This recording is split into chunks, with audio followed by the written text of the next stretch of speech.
Buenas cabros, bienvenidos una vez más a Oncena Strength, el canal más informativo y poco subjetivo del deporte en Chile. Y espero que se encuentren muy pero que muy bien. En esta ocasión les traigo un video a la sección El Deporte y la Ciencia, en donde les mostraré toda la evidencia disponible sobre los cinturones de levantamiento utilizados comúnmente en los deportes de fuerza, tales como halterofilia, powerlifting, strongman y crossfit. Este video se basó en 4 estudios principalmente. Todas estas investigaciones no son muy actuales, déjenme decirles, siendo que la investigación más antigua es de 1990 y la más actual del 2006. Y de hecho había muchos estudios anteriores a 1990 que no quise incluir porque, bueno, eran muy viejos. Y cualquier duda sobre cualquier cosa, como ya saben, me la pueden hacer saber ahí abajo en la caja de comentarios. Y yo siempre estoy respondiendo a todos los que me dejan algo. Y las referencias, como siempre, las encontrarán en la descripción del video. Y sin nada más que decir, comencemos. Los cinturones de levantamiento actualmente se utilizan en la mayoría de las disciplinas relacionadas con el entrenamiento de la fuerza. Típicamente se usan en los levantamientos de arranque y envión en halterofilia, sentadilla, press banca y peso muerto en el powerlifting, movimientos de halterofilia presentes en el crossfit y en la mayoría de los eventos realizados en las competencias de strongman, como el yoke walk, atlas stones, circus dumbbells, axle press, log press, entre otros. Para los atletas de estas disciplinas es indispensable contar con esta pieza de equipamiento, incluso más que un par de rodilleras o muñequeras, puesto que el cinturón promueve sus beneficios a través del aumento de la estabilidad y rigidez de la zona media, o core, un aspecto muy relevante al levantar cargas submáximas o máximas, incluso si se entrena de manera recreacional. En el estudio de Zink en el 2001, se dice que el uso de los cinturones de levantamiento es común en el desempeño de los levantadores de pesas recreativos y competitivos.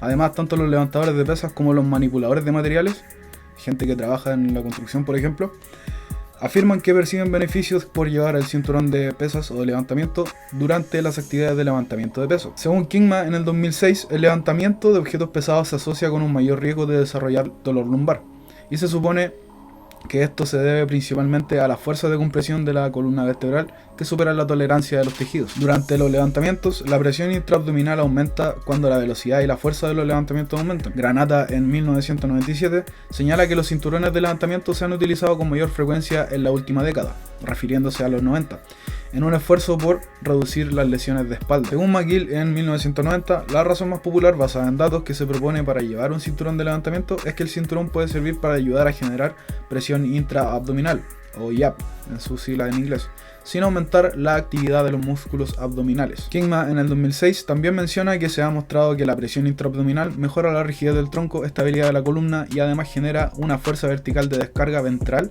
sobre la columna vertebral. Esta fuerza descargaría la columna de manera directa porque su dirección es opuesta a la fuerza de compresión de la columna vertebral, e indirecta porque genera un momento de extensión, reduciendo así el momento que tienen para generar los músculos de la espalda. Por otro lado, Kingma en 2006 señala que el uso de cinturón de levantamiento podría afectar la cinemática y cinética del levantamiento. Y también otro efecto potencial de un cinturón de levantamiento es que podría generar directamente un momento sobre el tronco, que podría ayudar a los músculos de la espalda sin causar fuerzas de compresión adicionales sobre la columna. Y en un intento por fusionar toda la información de estas 4 investigaciones, dividí la información en 4 aspectos sobre los que el cinturón interviene sobre los atletas que lo usan. Estos son la presión intraabdominal, la actividad muscular, la cinética y cinemática y la carga sobre la columna vertebral.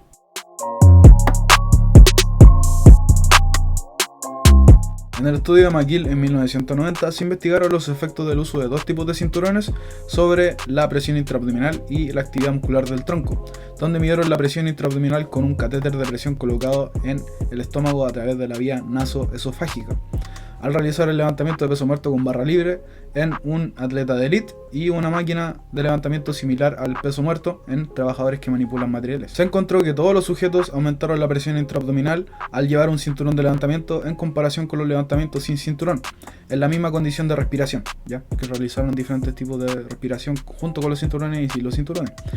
La combinación de los datos de los ensayos de exhalación y de contención de la respiración, simulando una valsalva, técnica de Valsalva, resultó en un aumento del PIC en la presión intraabdominal de 99 mm de mercurio en el grupo de cinturón a 120 mm de mercurio cuando se lleva el cinturón, que representó un aumento del 21%. Este estudio concluye que la contención de la respiración, o sea la técnica de Valsalva, aumenta la presión intraabdominal y tiende a reducir la actividad de los erectores de la columna vertebral, con o sin cinturón, lo que sugiere una carga de compresión lumbar reducida. La reducción prevista de la carga de compresión durante la contención de la respiración respiración se produjo por la acción hidráulica hacia arriba del diafragma por el aumento de la presión intraabdominal, descargando la articulación, junto con una ligera reducción de la actividad de los erectores de la columna, que a su vez redujo la carga de compresión. Estos dos mecanismos de descarga superaron los modestos aumentos de la fuerza de compresión del músculo abdominal. Más tarde, en el 2006, Kingma hizo un estudio que averiguó si un cinturón de levantamiento afecta la compresión de la columna, y si ese era el caso, el segundo objetivo era averiguar a través de qué mecanismos el cinturón afecta la compresión de la columna. Antes de los levantamientos, un tubo flexible de 2,7 milímetros con un transductor de presión en su punta metálica se introdujo en el estómago a través de la nariz y el esófago, la misma vía anterior en el estudio que les mencioné. Ellos encontraron que el efecto de descarga directa de la columna vertebral de la presión intraabdominal es pequeño.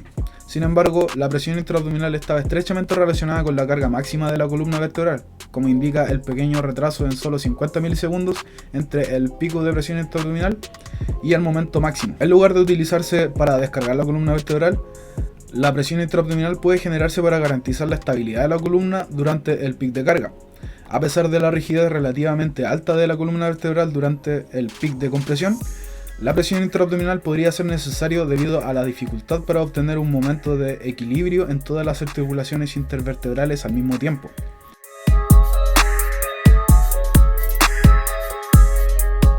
En el estudio de McGill en 1990 se encontró que, en promedio, con distintas condiciones de respiración en la sentadilla, todas las señales de actividad muscular aumentaron durante las pruebas del uso del cinturón, excepto de los músculos oblicuos, que disminuyó ligeramente. También se observó una disminución en la actividad de los erectores espinales, aunque no fue significativa, durante la contención de la respiración para acompañar el aumento significativo de la presión intraabdominal. En el estudio de Granata en el 97 se encontró que el uso de cinturón elástico redujo significativamente la actividad muscular de los erectores espinales en un 4% del valor de la contracción voluntaria máxima en comparación con los esfuerzos sin cinturón. La actividad de los oblicuos y el dorsal ancho también aumentó durante los esfuerzos con cinturón, pero estas diferencias no fueron significativas. Los resultados mostraron que la actividad muscular del tronco se vio mínimamente afectada por los cinturones. El ligero cambio en el comportamiento del sistema muscular puede haber sido suficiente para afectar la carga sobre el tronco.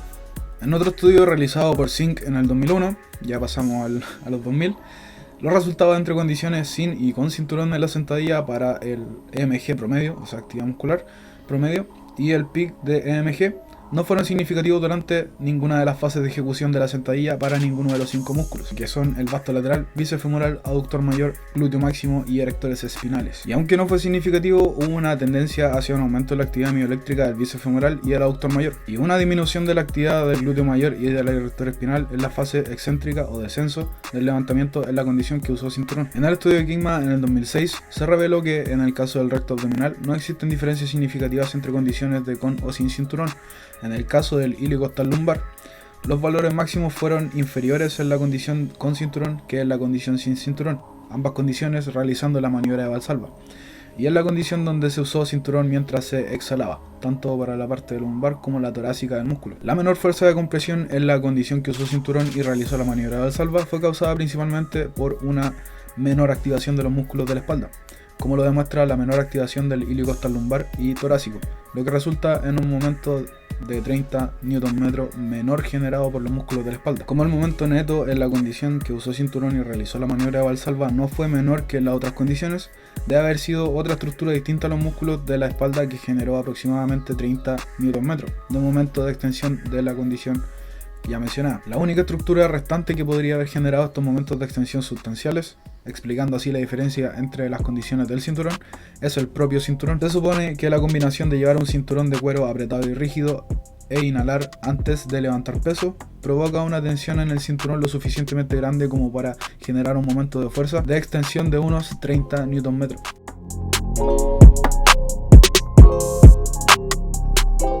Granata en el 97 analizó la cinemática de la cadera y la pelvis con el uso de cinturón de levantamiento durante la realización de levantamientos simétricos y asimétricos. Se halló que el cinturón elástico y de cuero redujeron los ángulos sagitales máximos del tronco y aumentaron los ángulos máximos de flexión de la pelvis. También se halló que los ángulos del tronco y de la pelvis estaban significativamente influenciados por la asimetría de la tarea. Además, cada estilo de cinturón redujo la amplia media de movimiento en al menos una dimensión. solo el cinturón elástico se asoció con una reducción significativa de los ángulos máximos del tronco en los tres planos. Y todos los cinturones redujeron significativamente las aceleraciones sagitales y torsionales del tronco en comparación con las condiciones sin cinturón.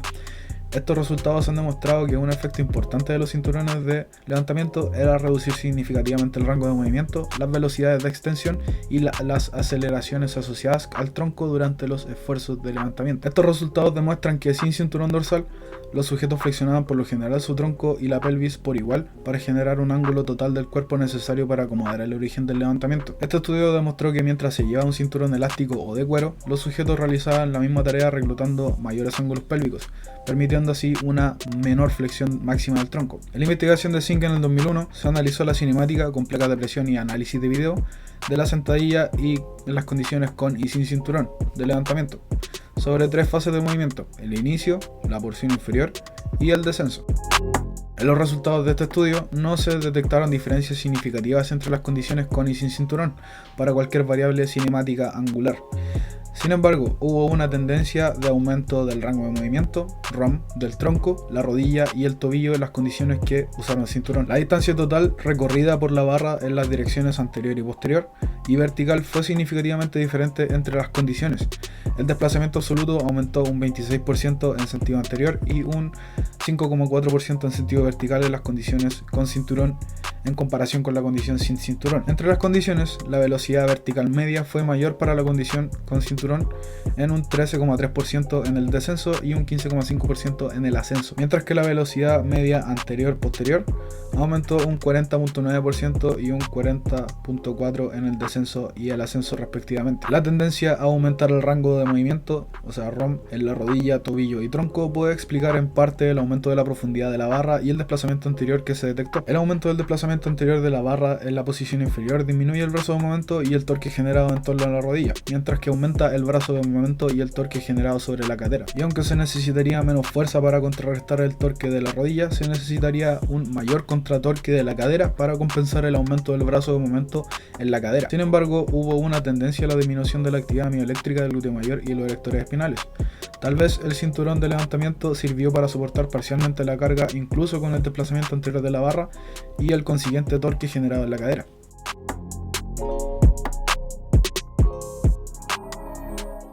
Granata en el 97 señala que los resultados de su evaluación cinemática del tronco y la pelvis indican que se producen compensaciones significativas en el movimiento del cuerpo cuando se utilizan los cinturones en comparación con las condiciones de levantamiento sin cinturón. Los cinturones elásticos y de cuero se asociaron con un aumento del momento impuesto sobre la L5 y S1 estadísticamente insignificante de un 3,7%, mientras que el cinturón ortopédico incrementó el momento de levantamiento en un 10%.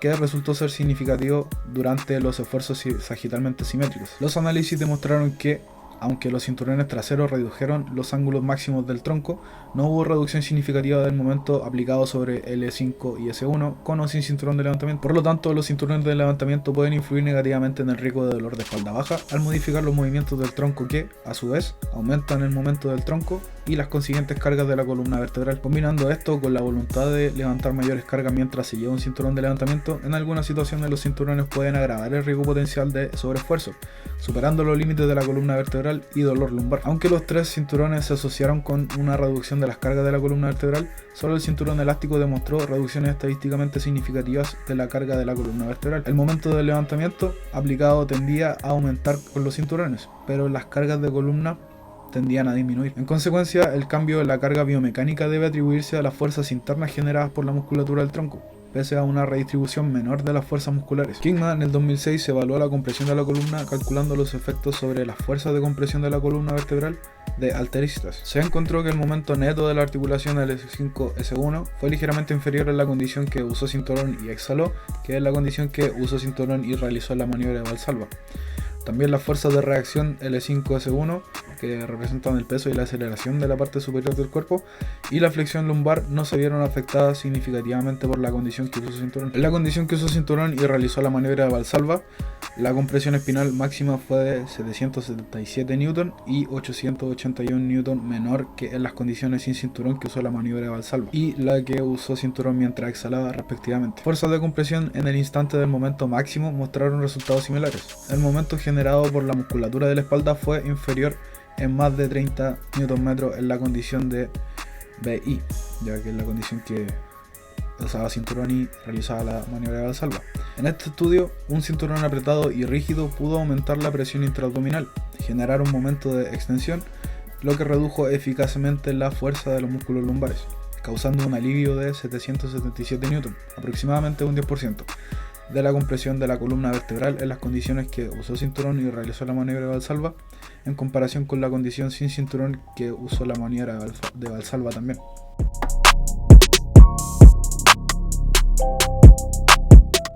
McGill en el 90 dice que el cinturón provoca un aumento de la presión intraabdominal, causando que el tronco sea más rígido. No parece que el momento extensor se reduzca apreciablemente durante el levantamiento, ya que no se observó ningún cambio en la actividad extensora cuando se lleva cinturón. Sin embargo, la contención de la respiración parece descargar la columna lumbar y este efecto no se ve alterado significativamente por el uso del cinturón. Según Granata en el 97, los cinturones influyen el cuerpo como un sistema complejo. Todos los cinturones influyen en el movimiento del tronco y la pelvis, pero actualmente no conocemos las compensaciones de las tolerancias entre el movimiento del tronco y la pelvis, dicen ellos.